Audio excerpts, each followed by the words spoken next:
Galing sa sobrang emotional na performance. in character pa si Rocco.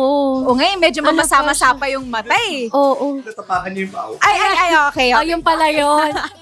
Pero guys, batiin nyo naman ang ating viewers sa mga pinaiyak nyo ngayon ng Dance Universe. Happy ka? Yes. Yay! Yes. Hello Dance po, Universe. Dance Universe. Ayan. Pasensya na po sa pagpapaiyak. Sorry Oo. sa kanila. Pasensya na. Sorry po.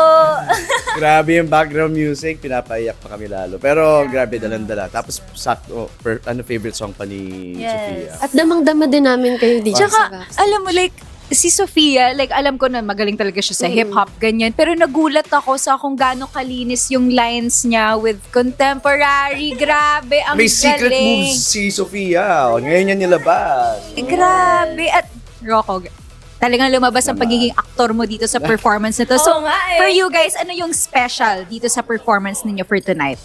Actually, ang special talaga dito, di namin in-expect na ito yung mabibigay sa amin. Kasi so far in the competition, puro power yung binibigay sa amin.